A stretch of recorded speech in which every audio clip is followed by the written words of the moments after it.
Alright, so I'm going to break down my 926 Rubik's Impossible blindfolded solve, and I'm going to do it on both of these cubes so that you can see what's actually going on and what I was experiencing.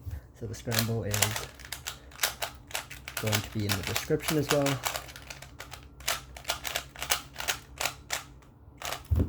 And this cube, reorienting it doesn't really matter for when it's already this impossible, but yeah, so this is what we start with. I think what's lucky about both of these is that quite a number of corners are solved, and I had memorized the color scheme, so I knew which corners were sort of solved already. You can tell this one is just a twist. I knew this one was solved, this one was solved, and it looked like these two were wrong, and I knew this was the buffer, and so I knew this one was the first one, and B needed, or more appropriately, Q needed to go here, and then after Q my choice was on these two basically, and so I wanted to go for this one because I knew that this was going to be V. So I said question for VL, which is Lenin, Vladimir Lenin. So question for Lenin, and that solved all of the corners except for this one, right? Q U V L. And then after that, we have a twist here. I just remembered it as MC Minecraft because I wanted to stick a little bit better and to know what question I had for Lenin, basically. So those are the corners. Corners were really easy, really lucky. Then we moved on to edges. And the problem with edges was I hadn't practiced even tracing edges and doing an edges only solve because of parity reasons that I'll get into later. But at least what I did know was this one, because it had the white transitioning to green, was supposed to be D, and so that meant this was E, so that went here. And I know the only one that transitions like this with only red and green and then other colors is supposed to go between these two, so this was EP, so that's Elvis Presley, Elvis Presley.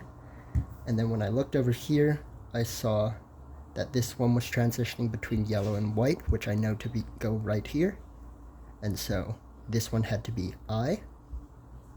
And so I can use the I trick from M2 where you basically do an M prime first and then you execute the setup. So that was my plan there.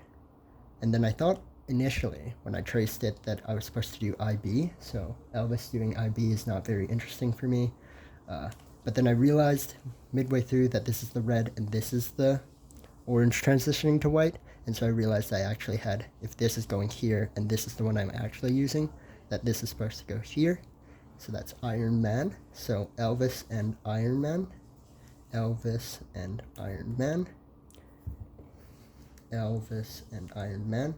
I had an easy time up to there, and then I saw that this blue and yellow transition has to be down here because the other one stays yellow and is blue, and that's supposed to go here. So this one, it's this sticker that needs to go, so this red one goes here, that's O.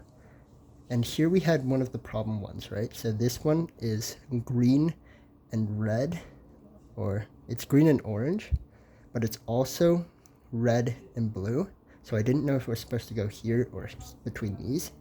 But because I knew I had an even parity from my corners, I could basically tell that if I sent it over here, and when I sent the other edge over here, if I ended up with an odd number of edges, I would have to swap back again. So I wasn't too worried on that. So yeah, on that what I did basically is I sent this over to L first because I was just thinking of olives at the time. So Elvis and Iron Man eat olives.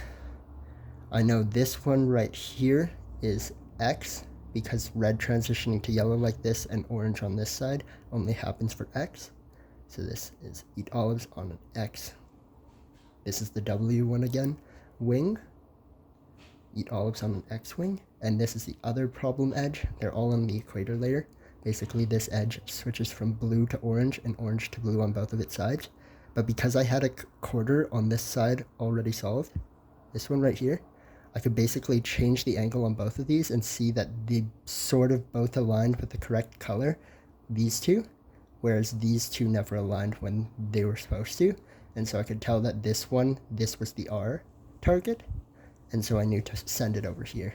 I got very lucky on that. If this edge was not on this layer, I probably wouldn't have been able to discern which of the two it was supposed to be sent to. And then this one, you can't really do the even odd parity to track, so I would have just had a 1 in 2 chance of sending it correctly. Anyways, this one, because this white is here, this is another anchor piece and it goes here. So this is R again from the wing of W of the wing. R goes to Q, so that's RayQuaza. So on here, more easily to tell, Elvis, Presley, and Iron Man eat olives on an X-wing with RayQuaza. And from that, because I knew that I was done my cycle, but I had hit the green of the green-yellow, I knew that this was flipped, but I also just knew that it was indeed flipped. And I had the third check later. I had the third check of basically seeing that my corners were not in parity, so there was no chance that these two had to be swapped. And so it was just a one swap over here to flip the red and blue, basically. So I could tell that this was here. And so I went into execution, and you can just watch the video to see that, but there wasn't too many issues with execution apart from me being unsure if I set up M correctly or undid M setup correctly. And yeah, just holding all of the memo, not getting too nervous. I traced a bunch of times to make sure that everything was correct, but I think I kept everything that I needed to in mind, and that's how I got this 926 impossible blind success on my first full attempt. This is insane. This is my greatest cubing accomplishment.